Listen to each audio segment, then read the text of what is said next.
Hola familia, qué bueno poder estar conectados. Esperamos que este mensaje sea de mucha bendición para tu corazón. Los invitamos a que se pongan cómodos en sus casas y no se olviden, hogares conectados, hogares bendecidos.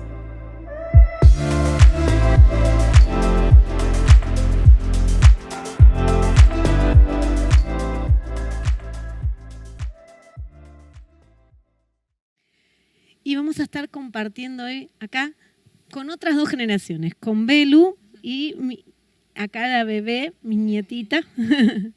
Estamos las tres. Las tres, mira, cada vez somos más, aleluya.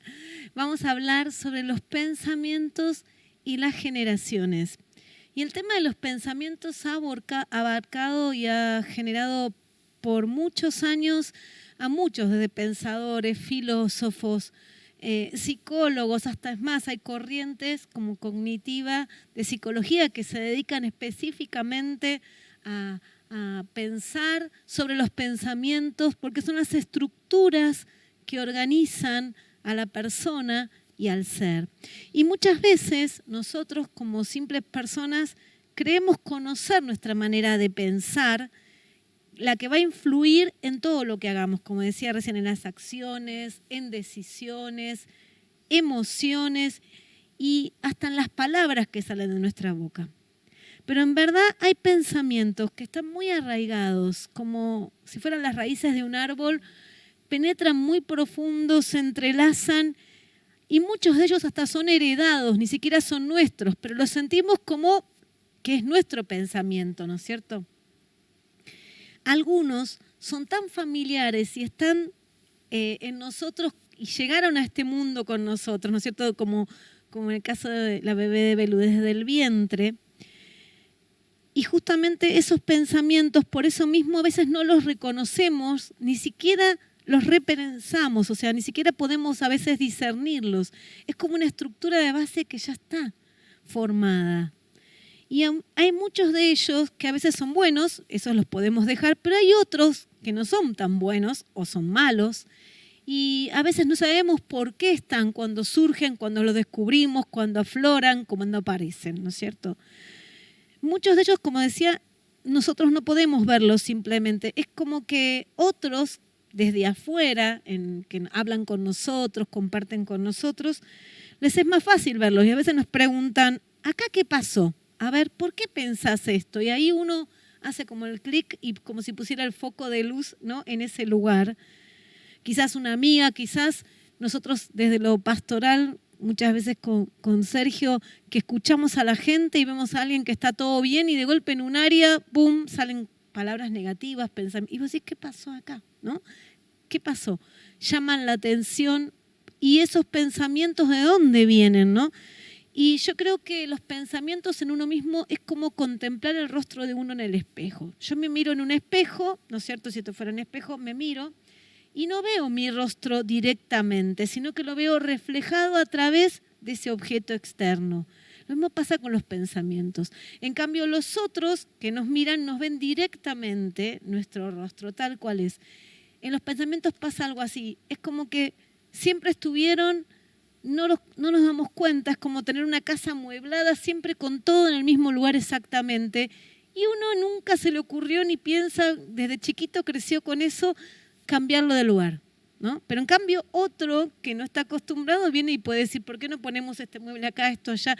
¿Por qué este pensamiento malo, negativo, o esto o lo otro? ¿Por qué pensás esto de vos, del futuro? Y eso va a condicionar nuestro hacer, poder avanzar, poder alcanzar metas. Hay gente que se frustra en un área determinada de la vida, familia, emociones, pareja, amigos, estudio, carrera, metas a alcanzar, empieza con toda la fuerza y nunca llega a terminar y no sabe por qué. Pero mira algo importante, así como otros nos pueden ayudar, el Salmo 139 nos muestra algo que es maravilloso. Yo sé que todas las respuestas sobre nosotros, las mejores respuestas y el mejor conocimiento está en la palabra de Dios, porque el que nos creó, que es Dios, es el mejor y es el que tiene el mejor manual de instrucciones, que es la palabra, para poder conocernos. En el Salmo 139, del 1 al 6, dice: Oh Jehová, tú me has examinado y conocido. Tú has conocido mi sentarme y mi levantarme. Has entendido desde lejos mis pensamientos. Él sí sabe lo que pasó, entiende lo que pasó, conoce el contexto de todo. Has escudriñado mi andar y mi reposo. Todos mis caminos te son conocidos, pues aún no está la palabra en mi lengua. Miren esto. He aquí, oh Jehová, tú la sabes toda. Detrás y delante me rodeaste y sobre mí pusiste tu mano. Tal conocimiento, dice el salmista, es demasiado maravilloso para mí. Alto es, no lo puedo comprender. Dios conoce cada pensamiento y sabe qué pasó y sabe aún cuando vienen heredados. Hay familias que son temerosos, y uno ve los padres, ve los hijos, y si ve los abuelos, ve que son las mismas situaciones. Unos tienen miedo a la salud, otros a la enfermedad, otros tienen miedo a determinadas cosas. Se van enseñando a pensar de padres a hijos y también se van enseñando pensamientos que hay que filtrarlos, porque los buenos los dejamos, por supuesto, pero pensamientos destructivos, negativos o dañinos.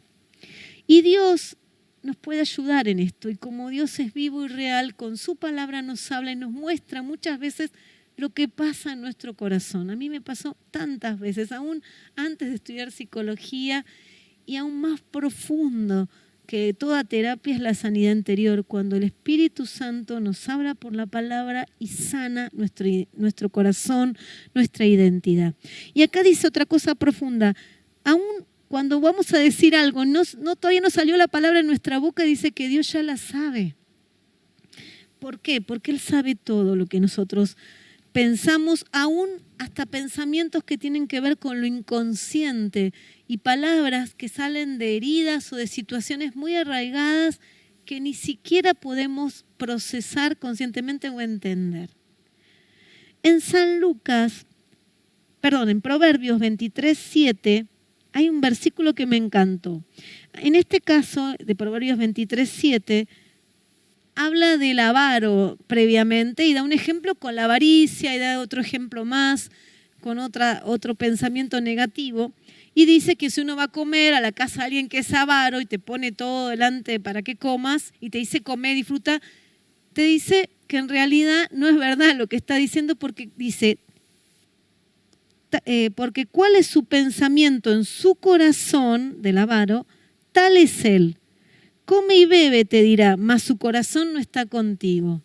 O sea que los pensamientos, por más que las personas quieran a veces dibujar otra cosa, quieran expresar otra cosa, van a regir tu forma de ser.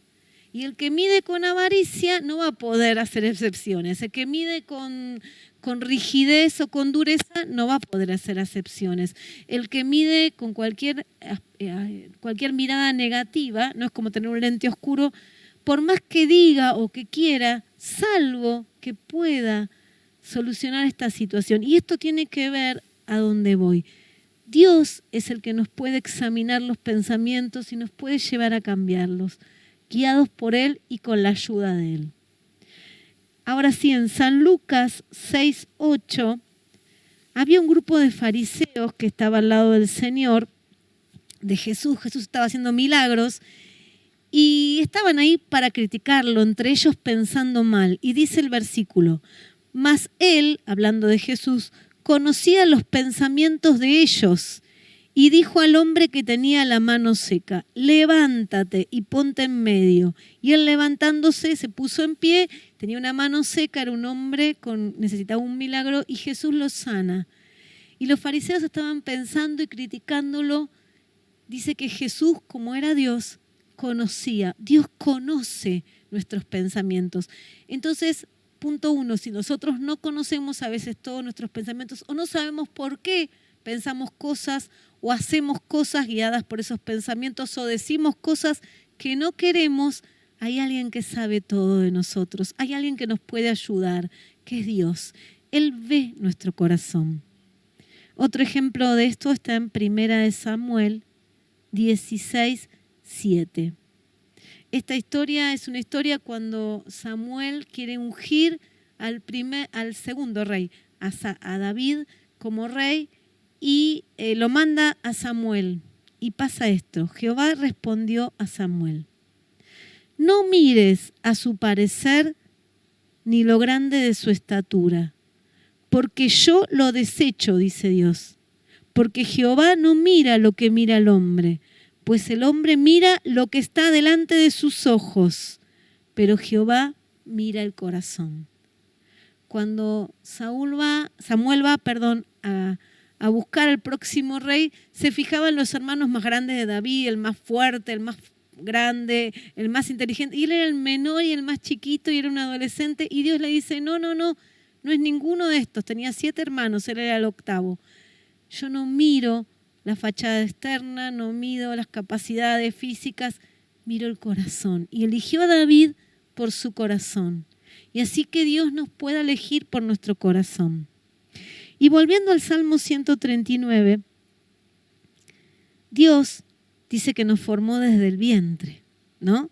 Y nos conoce en detalle. Y como nos formó, pero Él se llama Padre para con nosotros. El Padre es el que enseña a pensar y Él sabe todo de nosotros. Podemos acudir a Él. Qué hermoso, ¿no? En el Salmo 139 es hermoso porque habla de la concepción. Y en el versículo 13 al 17 dice lo siguiente: porque tú formaste mis entrañas, tú me hiciste en el vientre de mi madre. Te alabaré porque formidables, maravillosas son tus obras. Estoy maravillado y mi alma lo sabe muy bien. No fue encubierto de ti mi cuerpo, bien que en lo oculto fui formado y entretejido en lo más profundo de la tierra. Mi embrión vieron tus ojos. Qué hermoso. Y en tu libro estaban escritas todas aquellas cosas que fueron luego formadas, sin faltar una de ellas. Cuán preciosos me son, oh Dios, tus pensamientos. Cuán grande es la suma de ellos. Dios nos formó. No solo tiene detalle del cuerpito y de cada partecita del bebé en el vientre de la mamá, desde el primer momento de vida, donde empezó la vida en el vientre, como Dios mismo lo estableció, sino que también conoce nuestros pensamientos y tiene pensamientos hermosos de amor, como nosotros esperando esta hermosa bebé, y cada bebé que viene, los papás están pendientes, la familia también, de cada detalle, ¿no? De las ecografías, de los momentos de que va creciendo. En tantas semanas se forman cada partecita del cuerpo, pero Dios con amor está en todos esos detalles, no solo de nuestro cuerpo, sino de todo nuestro ser. Y Dios quiere que en aquellas cosas donde hemos sufrido, donde hemos tenido momentos difíciles en la vida y generaron momentos malos, cuando venimos a su presencia y lo conocemos y le damos lugar, Él quiere restaurar, ¿sí? Pero no siempre vamos a tener gente al lado nuestro que tiene pensamientos buenos. También la Biblia habla de gente que tiene malos pensamientos contra nosotros y que nos tratan de desviar. Cuando nosotros estamos sanos y bien, pensamos lo bueno, vemos las cosas con fuerzas, con ganas, con futuro, con empuje, pero cuando tenemos alrededor gente, y sobre todo gente importante para nosotros que nos daña, muchas veces hay gente sufriendo por años, ¿no? En la parte terapéutica, en la parte de los pacientes, vemos sufrir personas y sobre todo por los seres queridos más cercanos que a veces, porque también cuentan con heridas y con pensamientos de dolor y de herida, lastiman a sus familiares. Y esto a veces nos lleva a perder mucho tiempo, porque a veces nos quedamos frenados, atrapados, condicionadas, a veces en lo que pensamos de nosotras mismas, porque hay personas que nos lastimaron o nos dañaron.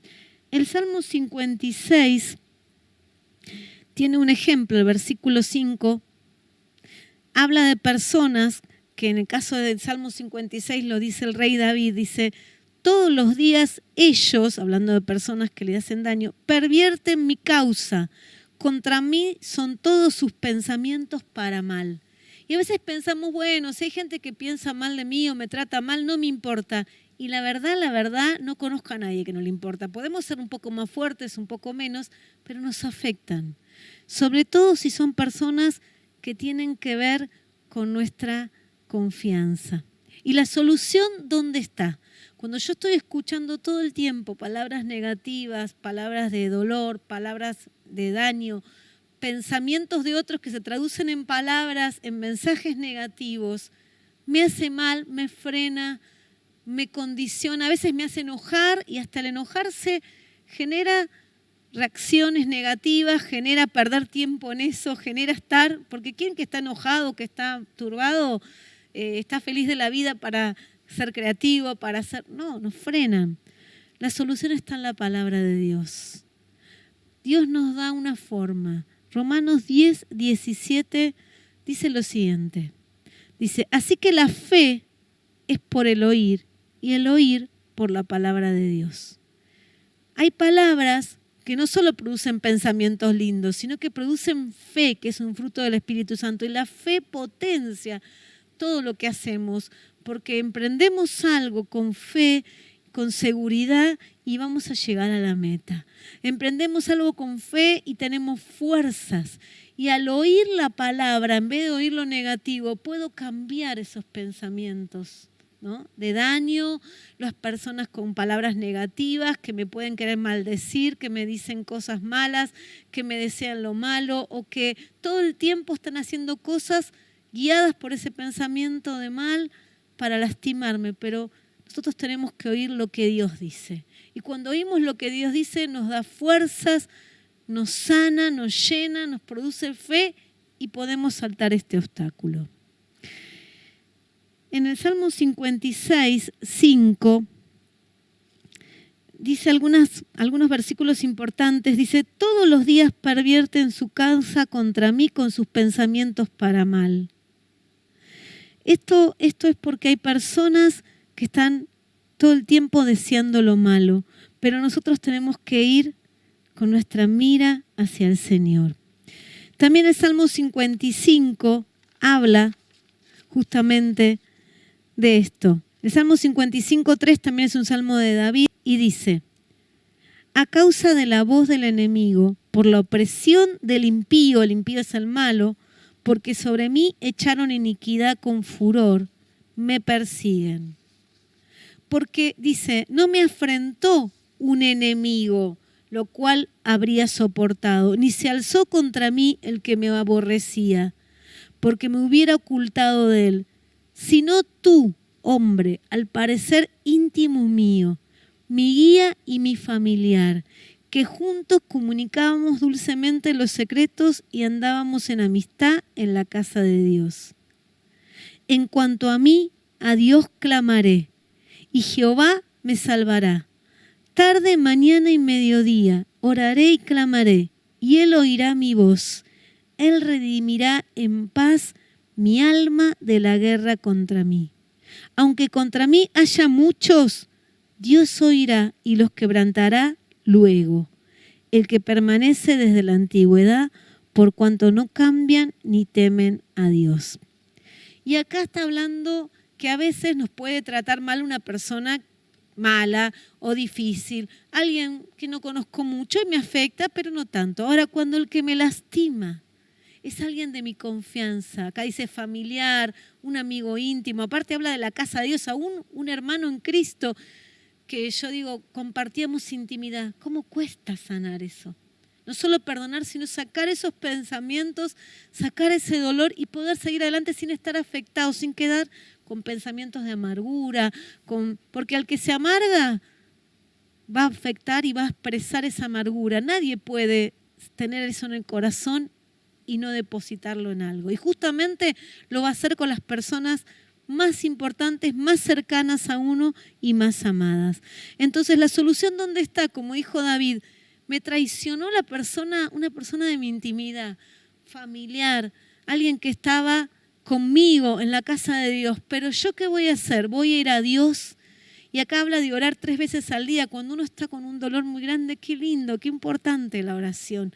voy a ir y le voy a decir a Dios, me duele esto, sácalo de mi corazón. Y acá dice mañana, tarde y mediodía, tarde y mañana, y noche, perdón. Mediodía, tarde y noche, me voy a presentar y voy a orar, o sea, la insistencia, hasta que eso salga. Porque cuando hablo con Dios y yo le derramo mi corazón, Él escucha mis palabras y las saca. Y ese estorbo va a salir y dice, y luego va a hacer justicia. Y dejo la justicia en las manos de Él, que Él corrija al que estuvo mal. Yo no voy a hacer eso. Voy a soltar y no voy a dejar que eso me amargue, que eso me frene, que condicione, ni que me vuelva como esa persona. Es tremendo porque al oír la palabra podemos cambiar.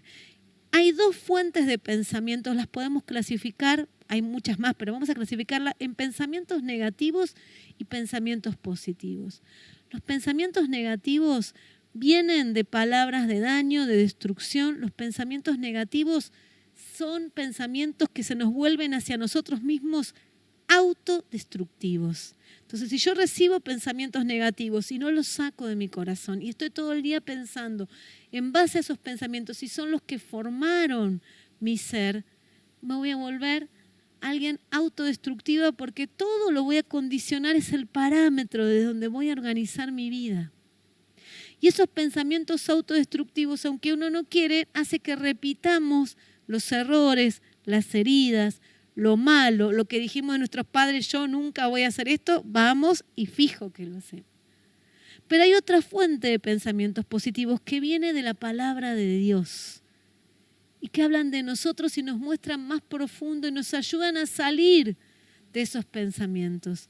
Por eso la Biblia dice que nosotros tenemos que cambiar nuestra mente carnal o la mente guiada por los pensamientos caídos, por la naturaleza destruida ¿no? de la carne, y tenemos la mente de Cristo, que la palabra dice que tenemos que tomar la mente de Cristo, y la mente de Cristo es la palabra de Dios, y se puede tomar esa palabra. Por eso en Hebreos 8:10, Dios dice, y hablando de las nuevas generaciones que lo conozcan a Él, del pueblo de Dios, los creyentes, la iglesia, dice Dios, por lo cual este es el pacto que haré con la casa de Israel después de aquellos días, dice el Señor. Pondré mis leyes en su mente, que van a guiar los pensamientos, y sobre su corazón las escribiré. Y seré a ellos por Dios y ellos me serán por pueblos. Hebreos 10 lo vuelve a decir, 12:13 dice, pero Cristo, habiendo ofrecido una vez para siempre un solo sacrificio por los pecados, se sentó a la diestra de Dios, para de ahí adelante estar esperando hasta que sus enemigos sean puestos por estrado de sus pies. Y nos atestigua lo mismo el Espíritu Santo. Después de haber dicho esto, este es el pacto que haré con ellos. De nuevo, el pacto de Dios con nosotros. Después de aquellos días, dice el Señor, pondré mis leyes en sus corazones y en sus mentes las escribiré, añade. Y nunca más me acordaré de sus pecados y transgresiones. O sea, Dios quiere cambiar nuestros pensamientos, nuestra mente. Quiere cambiarnos y quiere que nosotros podamos pensar con la mente de Cristo, con la palabra. Es un ejercicio que todos podemos hacer, que todas podemos hacer, orando y pidiéndole, Dios, cambia mi manera de pensar con pensamientos de amor, con tus pensamientos, para que todo cambie. Y estos pensamientos no solo están en las personas, Belu, ¿no es cierto?, sino sí, también en las generaciones, ¿no? Así es, las generaciones, digamos, es toda la gente que está viva en un mismo momento, distintas edades. Y eso nos da como un contexto en el que se forman pensamientos, ¿no? Y no solamente la generación en la que uno vive actualmente, sino las generaciones pasadas, como vos mencionabas, y las futuras. Entonces la manera de pensar nos condiciona el contexto a nuestra manera de pensar. Pero vamos a leer Romanos 12:2, que dice que nosotros no tenemos que conformarnos. Dice, no, en Reina Valera, no os conforméis a este siglo, sino transformaos por medio de la renovación de vuestro entendimiento, para que comprobéis cuál sea la buena voluntad de Dios, agradable y perfecta. Y me gustó esta versión porque dice la palabra conformar, transformar y comprobar, ¿no? No nos conformemos, conformar es literal tomar la forma de un molde. o sea, seguir la forma exacta de un molde. Y Dios dice, no tomen la forma, ¿no?, de este siglo, este mundo, sino sean transformados, metamorfosis es la palabra, ¿no? Seamos cambiados. Y en NTV dice, no imiten las conductas y costumbres de este mundo, más bien dejen que Dios los transforme en personas nuevas al cambiarle la manera de pensar. Entonces aprenderán a conocer la voluntad de Dios para ustedes, la cual es buena, agradable y perfecta. Entonces, como vos también decías al principio, las conductas y costumbres son el reflejo de los pensamientos, ¿no? Son un resultado, ¿no es cierto? Exacto. Porque nosotros le damos orden por medio del cerebro Así a es. esa acción o a esa... Entonces nos dice, no imiten, o sea, no tomen la forma de las costumbres, sino que al cambiarle la manera de pensar, ustedes no van a tener las mismas conductas ni costumbres de esta generación, de este mundo, de este siglo. Y el resultado de que cambiemos nuestra manera de pensar, que como resultado cambiamos costumbres, conductas, reacciones, y resultado de eso aprendemos a conocer la voluntad de Dios. Entonces, el resultado es que conozcamos la voluntad de Dios. Y hay un versículo que me llamó mucho la atención ayer, unos versículos en Proverbios 30, del 11 al 14, que describe 4 generaciones, ¿no? Pero yo lo leí y decía, wow, porque a veces pensamos que esto es nuevo, ¿no? Como que pasa hoy en el 2021 que hay gente así, pero no, desde la época de la Biblia ya existían estas conductas, estas costumbres, estas maneras de pensar. Y dice Proverbios 30, del 11 al 14, hay generación que maldice a su padre y a su madre no bendice. Hay generación limpia en su propia opinión, si bien no se ha limpiado de su inmundicia. Hay generación cuyos ojos son altivos y cuyos párpados están levantados en alto. Y hay generación cuyos dientes son espadas y sus muelas cuchillos, para devorar a los pobres de la tierra y a los menesterosos de entre los hombres. Y nos suena, ¿no? Porque son conductas, costumbres, formas de pensar que vemos hoy en día en la generación que nos rodea. El primero dice, maldice a su padre, a su madre, o sea, personas desobedientes, sin amor, sin afecto natural. El segundo dice, limpian su propia opinión, pero no se ha limpiado. Y otra versión dice, se creen muy puros, pero no se han purificado de su impureza, ¿no? Son cegados, soberbios, independientes, con formas de pensar que creen correctas, pero en realidad no lo son. Y hay patologías hoy como el narcisismo. Yo y el parámetro son ellos mismos. El mundo que yo creo y defino por mí mismo. Lo que digo es así y los demás no importan, ¿no? Tal cual.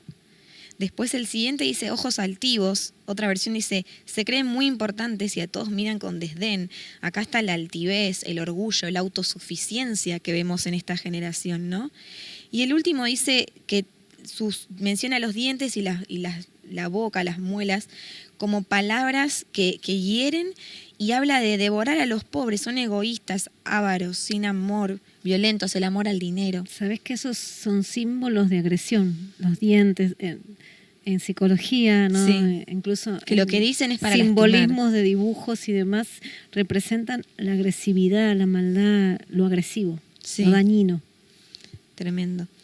Y es una generación que está en contra de todo lo que Dios ama, enseña, que no tiene temor de Dios, que no tiene amor. Y uno dice, bueno, entonces no es nuevo, ¿no? Esto está desde la época de la Biblia, esta generación que hace lo malo delante de Dios. Pero la palabra también dice que en los últimos tiempos la maldad se va a multiplicar y el amor de muchos se va a enfriar. Entonces, qué importante es saber que todas estas cosas que la Biblia ya menciona van a ir en aumento, las tinieblas van a ir en aumento, y por eso es tan importante cuidar, y como vos decías, que los pensamientos son como raíces, ¿no? Y a veces empiezan y uno no las ve, porque cuando hay una semillita uno por ahí no ve esa raíz que está creciendo, es como que entra como con cosas muy pequeñas, muy no significativas, que uno dice, no, pero bueno, yo estoy de acuerdo con esto, con lo otro, y va permitiendo que esa forma de pensar del mundo empiece a penetrar en nuestro corazón. Y qué importante es cuidar nuestro corazón para que nuestro amor no se enfríe, ¿no? De toda esta corriente de este mundo. Y algo que me llamaba la atención es que siempre que el ser humano se desvió de Dios y con toda esta forma de pensamientos, digamos, se independizó de Dios, hizo lo malo, Dios siempre buscó y levantó hombres y mujeres justos en su generación, un remanente que guardaron su corazón y sus pensamientos en el temor de Dios. Un remanente que no adoptó las costumbres de ese mundo, que no se mezcló. Y yo creo que hoy Dios sigue buscando estas personas. Dice la palabra que sus ojos recorren la tierra, buscando corazones fieles, corazones comprometidos. Y un ejemplo de esto que estaba pensando cuando lo leía, lo tenemos no lo vamos a buscar todo, pero la historia está en 1 Samuel 2, que es de Elí y sus hijos, ¿no? Elí era el sacerdote, que después Samuel, digamos, lo reemplaza, pero dice la palabra que sus hijos hacían lo malo, no conocían a Dios, no tenían temor de Dios, que su pecado era muy grande porque menospreciaban las ofrendas, menospreciaban los rituales, la liturgia, ¿no? Que era tan importante porque en ese momento representaba la alabanza y la adoración a Dios y era santo. Y Elí era el sumo sacerdote en ese lugar y ellos estaban sirviendo como era heredado por ellos ese sacerdote. Iba a ser cuando el papá muriera. Y ellos, adelante de la gente, tenían un mal testimonio, un mal ejemplo. Sí, hacían lo malo dentro del tabernáculo, el padre los corregía, ellos no escuchaban. Y hasta que Dios, digamos, pone un freno a eso, ¿no? Y le dice a Elí, ¿por qué les das más honor a tus hijos que a mí? Dice, ustedes se engordaron con lo mejor de las ofrendas de mi pueblo, menosprecian mis sacrificios. Y en el 2:35 dice, yo me suscitaré, me buscaré un sacerdote fiel que haga conforme a mi corazón y a mi alma, y le edificaré casa firme y andará delante de mí ungido todos los días. Y ahí entra Samuel, que a la par que... Claro, Dios lo reta a Elí porque en realidad Elí no los corrigió, no los corrigió y Dios le llamaba la atención y por amar a sus hijos más que a Dios no quiso perder el cariño de sus hijos y Dios ¿qué hizo? Samuel fue un milagro. Ana no podía tener hijos y lo trae para que reemplace porque Samuel crece dentro del templo con un corazón puro, ¿no?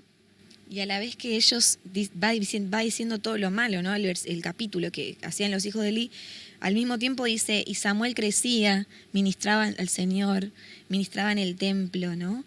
Y dice después en un versículo algo también que vos mencionaste recién, que así como los hijos de Elí todos sabían que hacía lo malo, dice, todo Israel sabía que Samuel era fiel profeta de Jehová, ¿no? Todo lo contrario. Entonces él buscó una persona conforme a su corazón. Y después vemos cómo se repite esta historia con Samuel como sacerdote, como profeta, ¿no? Y Saúl como rey, ¿no? Esto está en 1 Samuel 13. Saúl ofrece un sacrificio a Jehová cuando no era su tarea hacerlo, y lo ofrece porque por temor a la gente, él siempre cuidando por orgullo, porque no quería quedar mal con la gente y por la apariencia. Saúl era rey, pero no era sacerdote. Tal cual. Y hace lo que tendría que haber hecho Samuel. Y Dios ya le había dicho que no lo haga. Pero él, por no quedar mal, el pueblo se va a enojar, se van a ir, se van a enojar, voy a quedar mal va y desobedece a Dios. Como por ejemplo, vemos acá las dos cosas, ¿no? Porque Elí por cuidar, digamos, de sus hijos, pero más que el temor de Dios. Y acá Saúl de la opinión de la gente también. Y también, qué importante que en el caso de Elí, no querer disciplinar. Cuando la disciplina no destruye, corrige con amor y hace personas buenas. Eso es algo importante hoy mantenerlo, porque las generaciones que no son corregidas, en lugar de ser hijos, dice Dios que aquel que no recibe disciplina como hijo se vuelve un bastardo. El bastardo es el que no tiene padre. Entonces, los papás es importante para que la generación sea pura, sea buena, poder corregir, que no es destruir, es con mucho amor, pero el límite tiene que ser firme. Sí. Y bueno, Samuel, cuando llega justo a tiempo, cuando Saúl está ofreciendo el sacrificio, lo agarra ahí, con las manos en la masa, ¿no? Diríamos. Y le dice, tu reino no será duradero, porque Jehová se ha buscado un varón conforme a su corazón. Y después en Hechos 13:22 lo menciono, dice, he hallado a David, hijo de Isaí, varón conforme a mi corazón, porque hará todo lo que yo le pida, ¿no? A diferencia de Saúl. Entonces, fíjate, hará. Y el hacer tiene que ver con los pensamientos. Y los que hicieron bien se basaron en palabras de Dios, que en ese momento se les había dado directamente. Nosotros la tenemos también en la palabra. pero los que hicieron lo malo se basaron en sus propios pensamientos caídos, Sí. ¿no? Y me llamaba la atención como dice, he hallado, ¿no? También cuando, por ejemplo, habla en Génesis de Noé, dice, hallé a Noé halló gracia delante de mis ojos. Pero, ¿no? Cuando hay generaciones que están haciendo lo malo y que no se arrepienten, Dios está buscando esas personas. Y qué loco porque cuando dice conforme a mi corazón, las dos veces, cuando habla de Samuel y cuando habla de David. Y si leíamos en Romanos, dice no se conformen, ¿no? Usa la misma palabra. No tomen la forma de este mundo, tomen la forma, acá dice ellos tenían la forma de mi corazón. Claro. Y mi corazón va a tener una forma, como vos hablabas, de pensar, que me va a llevar a actuar en obediencia, actuar con temor de Dios más que con temor del hombre. Y después Pablo lo menciona en 2 de Timoteo 3, que me llamó la atención el título porque es el carácter de los hombres en los últimos días. Y voy a leer del 1 al 5 primero, 2 de Timoteo 3, del 1 al 5. Dice, Timoteo, es bueno que sepas que en los últimos días habrá tiempos muy difíciles, pues la gente solo tendrá amor por sí misma y por su dinero. Serán fanfarrones y orgullosos, se burlarán de Dios, serán desobedientes a sus padres y mal agradecidos. Como lo que decíamos antes, ¿no? No considerarán nada sagrado, no amarán ni perdonarán. Calumniarán a otros y no tendrán control propio. Serán crueles y odiarán lo que es bueno. Traicionarán a sus amigos, serán imprudentes, se llenarán de soberbia y amarán el placer en lugar de amar a Dios. Actuarán como religiosos, pero rechazarán el único poder capaz de hacerlos obedientes delante de Dios. Aléjate, le dice a Timoteo, de esta clase de individuos. Y está bueno para leer todo el capítulo, pero puntualmente después en el versículo 10 le dice, o sea, sigue describiendo toda esta generación malvada que es, dice, en los últimos días, pero también es como lo que leímos en Proverbios, muy similar. Y le dice, pero tú, Timoteo, en el versículo 10, sabes muy bien lo que yo enseño y cómo vivo y cuál es el propósito de mi vida. También conoces mi fe, mi paciencia, mi amor y mi constancia. Y en el 14 y 15, pero tú, otra vez, o sea, las dos veces le dice, pero vos, ¿no? Pero vos sos diferente, pero vos marcar la sabés. diferencia. Vos, no importa que todos en esa generación, o la mayoría, o muchos, como en el colegio, como en la facultad, como en el trabajo, roben, dañen. Vos, no, vos marcá la diferencia. Y dice, el 14 dice, pero tú debes permanecer fiel a las cosas que se te han enseñado. Sabes que son verdad porque sabes que puedes confiar en quienes te las enseñaron. Desde la niñez se te han enseñado las Sagradas Escrituras, las cuales te han dado la sabiduría para recibir la salvación que viene por confiar en Cristo Jesús.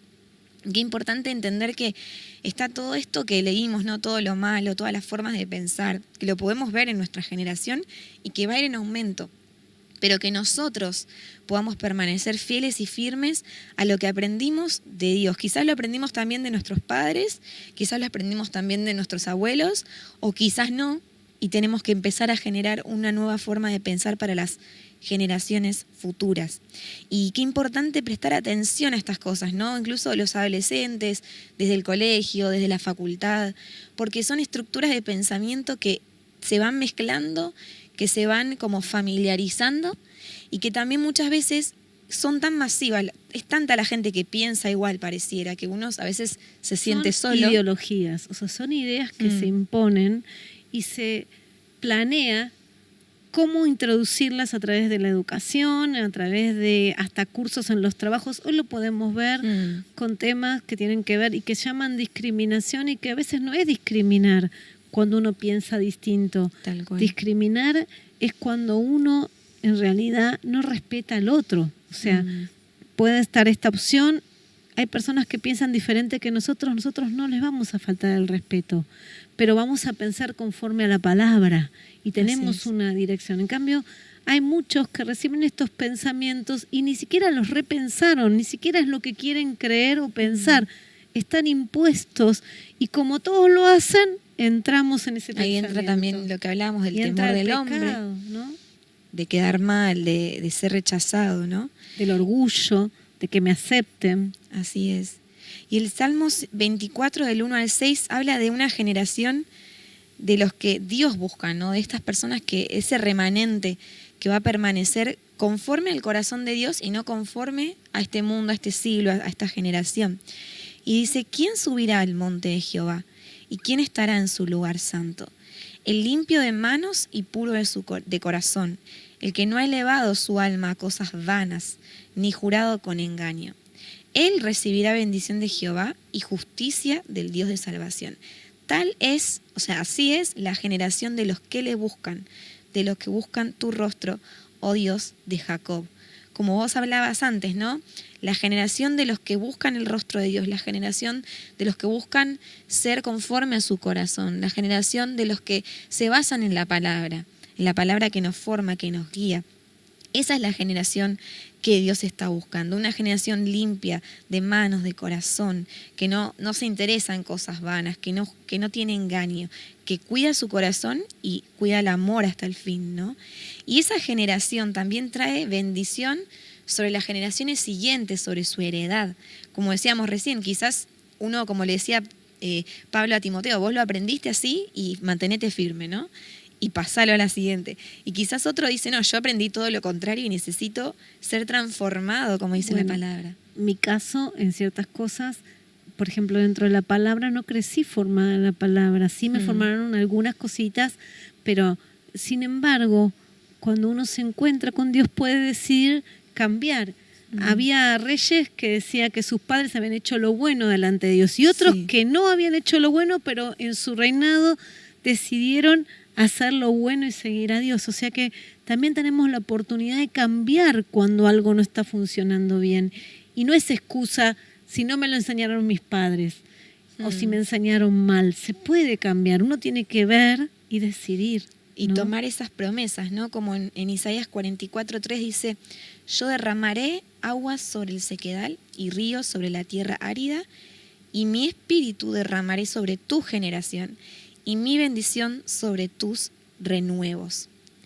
Isaías 58:12 también habla de esto, de que se cortan la maldición de las generaciones. Dice, los tuyos edificarán las ruinas antiguas, los cimientos de generación y generación levantarás, y serás llamado reparador de portillos, restaurador de calzadas para habitar. Qué hermoso. Isaías 58 habla de la promesa y después de hablar del ayuno, ¿no es cierto?, verdadero que agrada a Dios, que cuando uno busca de corazón realmente a Dios y entra en la voluntad de Dios, nuestras generaciones, los que nos van a seguir, van a eso, justamente ser restauradores, van a ser los que sanen, ¿no?, toda la herida de la maldad, de esta mente caída, de la mente carnal, la destrucción, que hasta el planeta vemos cómo se va destruyendo además de las generaciones, ¿no es cierto? Y Dios está buscando esas personas, ¿no? Ese remanente que dice, estoy dispuesto a, como vos hablabas, empezar, o sea, preguntarme, ¿no? Poner a la luz mi forma de pensar, mis formas de actuar, llevarlo, como dice ahí, examíname, oh Dios, escudriñame. O sea, ve si hay en mí un camino de perversidad, si hay una raíz que quizás no vi, si hay algo chiquitito que se metió en mi forma de pensar y me está transformando de a poco, y que sea su espíritu, ¿no?, su palabra, que nos transforma de adentro hacia afuera. Y nosotras, las mujeres, como madres, como mujeres sobre la casa, la Biblia dice que la mujer sabia edifica la casa y está hablando de esa columna interna que sostiene el hogar. Tenemos que tomar decisiones sobre nuestra casa, orar por nuestras familias, enseñar la palabra, y que esas nuevas generaciones van a venir a corregir los caminos y ayudarles a andar. En medio de este mundo, prepararlos para que puedan pensar y ver lo que Dios dice y decidir por las cosas de Dios. Porque si conocen lo que Dios dice y lo conocen a Dios, no hay punto de comparación con las cosas de este mundo. O sea, no hay nada afuera de Dios que sea mejor.